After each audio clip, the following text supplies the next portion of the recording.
First जो priority है वो है टेम्परेचर मैनेजमेंट और सेकंड प्रायोरिटी है इनकी डाइट मैनेजमेंट। मेन इंपॉर्टेंट चीज़ जो है वो आपके बर्ड रूम का टेम्परेचर है जो कि लेस देन 30 सेंटीग्रेड रहना चाहिए। जो एरिया सिलेक्शन है बर्ड रूम के लिए वो मोस्ट इम्पॉर्टेंट है।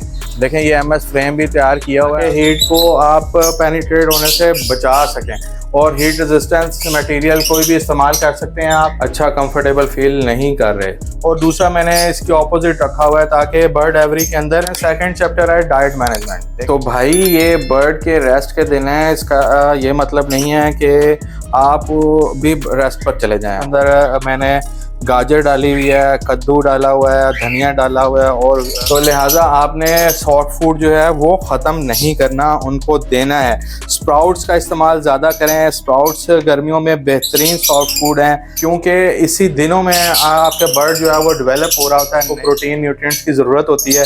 तो इस दौर में आप जो है वो बर्ड का सॉफ्ट फूड छुड़ा देते हैं। तो भाई सॉफ्ट फूड इज़ मस्ट, आपने इसको लाजमी देना है। लाइट्स का नाम सुनता ही न्यू फैंसर्स के दिमाग में स्पार्क का नाम आ जाता है कि भाई स्पार्क इलेक्ट्रोलाइट।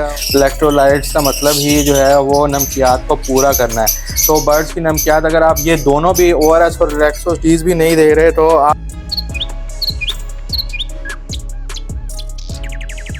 जी व्यूअर्स अस्सलाम वालेकुम। उम्मीद करता हूँ आप सब खैरियत से होंगे और आपके बर्ड्स भी खैरियत से होंगे। आज मैं हाजिर हुआ हूँ आपके पास आजकल का most important and hot topic लेके कि बर्ड्स को गर्मियों में सॉफ्ट फूड दें या ना दें, और मोस्ट इम्पॉर्टेंट चीज़ के बर्ड्स को एवरी में हीट वेव से किस तरह बचाया जाए अगर आपके पास AC और कंट्रोल शेड नहीं है।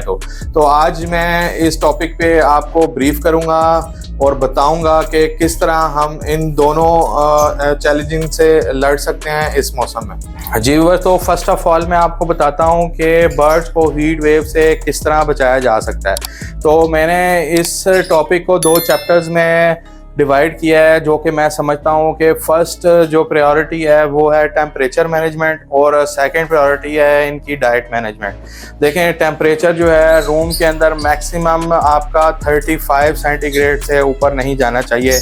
35 सेंटीग्रेड भी इन वर्स्ट केस है, खुदा ना खास्ता अगर लाइट चली गई है, कोई बैकअप नहीं है तो 1-2 घंटे के लिए तो चलो समझ आती है कि आपके बर्ड रूम में 35 सेंटीग्रेड चला गया। मेन इंपॉर्टेंट चीज़ जो है वो आपके बर्ड रूम का टेम्परेचर है जो कि लेस देन 30 सेंटीग्रेड रहना चाहिए। जी व्यूअर्स, तो टेम्परेचर को मेजर करने के लिए आपके बर्ड रूम में टेम्परेचर गेज का इस्तेमाल ज़रूरी है, इन खास तौर पर इन दिनों में। तो अगर आपकी बर्ड एवरी बड़ी है तो 2 टेम्परेचर गेजेस का इस्तेमाल करें, एक तरफ और दूसरा दूसरी तरफ, ताकि आपके बर्ड रूम में आपको टेम्परेचर की सही मेजरमेंट मालूम हो सके। देखें मेरा इस वॉल पर एक इंस्टॉल हुआ है और दूसरा मैंने इसकी ऑपोजिट रखा हुआ है ताकि बर्ड एवरी के अंदर मुझे मालूम हो सके कि दोनों तरफ जो है टेम्परेचर क्या आ रहा है बर्ड रूम में।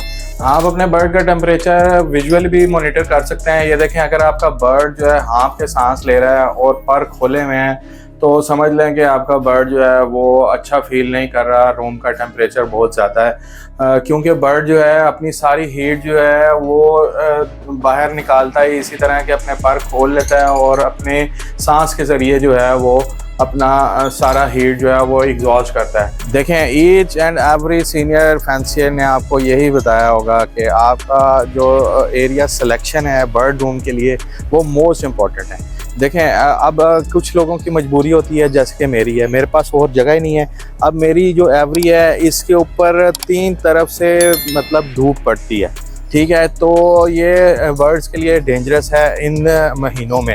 तो आपने क्या करना है कि उसको डायरेक्ट सनलाइट से बचाने के लिए उसमें ग्रीन नेट का इस्तेमाल करें, तरपाल वगैरह का इस्तेमाल करें, चिक्कों का इस्तेमाल करें, इस तरह चादरों का इस्तेमाल करें ताकि बर्ड रूम के दीवारों पे जो है आपको डायरेक्ट धूप ना पड़े।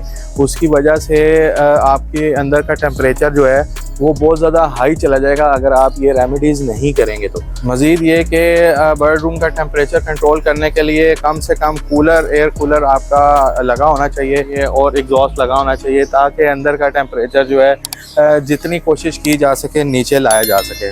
देखें ये MS फ्रेम भी तैयार किया हुआ है, अब इसके ऊपर फाइबर लगवानी है इंशाल्लाह ताकि बर्ड रूम को डायरेक्ट सनलाइट से बचाया जा सके। अच्छा, बर्ड रूम के अंदर देखें, डायरेक्ट सनलाइट से आपने वॉल्स को तो इस तरह बचा लिया, लेकिन आपकी छत जो है मोस्ट इम्पॉर्टेंट है बर्ड रूम की एवरी के अंदर। उसके अंदर स्टेप वाइज गैप्स होने चाहिए ताकि हीट को आप पेनिट्रेट होने से बचा सकें, और हीट रेजिस्टेंस मटेरियल कोई भी इस्तेमाल कर सकते हैं आप।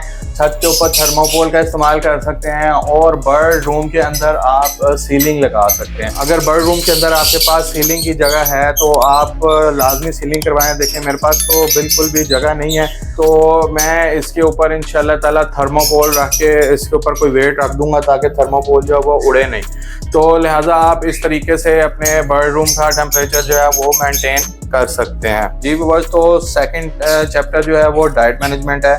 डाइट भी आपके बर्ड्स को तभी असरअंदाज करेगी जब आपके बर्ड रूम का टेम्परेचर कंट्रोल होगा। अदरवाइज आप जितनी मर्जी महंगी डाइट उनको खिलाएं, जो मर्जी करें, अगर बर्ड रूम का टेम्परेचर सही नहीं है तो आपका बर्ड हेल्दी नहीं होगा, वेट लूज करेगा, क्योंकि वो खाना पीना छोड़ सकता है। तो लिहाजा आपने इस चीज़ का ख्याल रखना है कि रूम का टेम्परेचर ठीक हो। अब इसी चैप्टर के अंदर मैं आपको बता दूं कि सॉफ्ट फूड बर्ड्स को देना चाहिए या नहीं देना चाहिए गर्मियों में।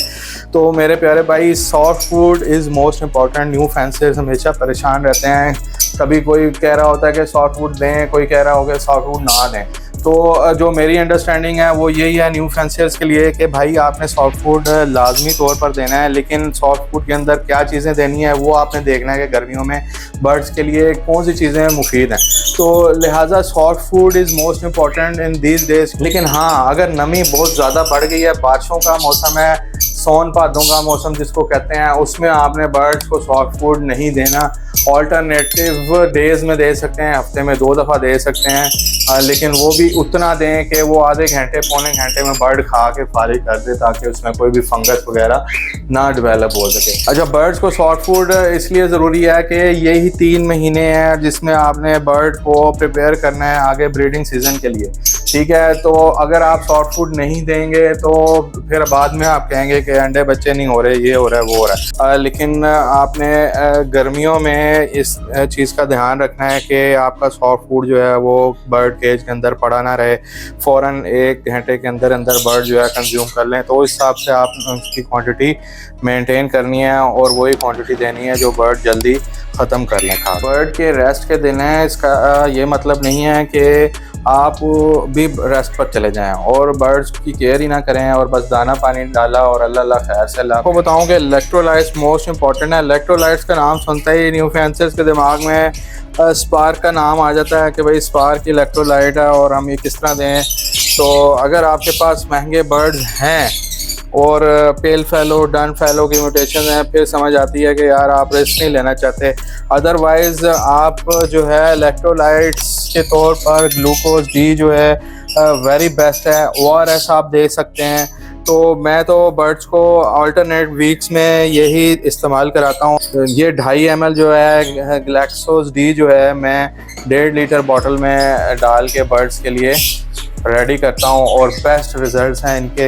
अगर आप ये दोनों भी ORS और ग्लैक्सोज डीज भी नहीं दे रहे तो आप हल्का सा नमक और नींबू डाल के पानी के अंदर वो भी इनको दे सकते हैं। तो जी व्यूअर्स, अपना और अपने बर्ड्स का बहुत सा ख्याल रखें, मुझे अपनी दुआओं में ज़रूर याद रखें। फिर किसी और वीडियो किसी और टॉपिक के साथ इंशाल्लाह जल्द ही हाजिर हूँगा। तब तक के लिए अल्लाह निगहबान।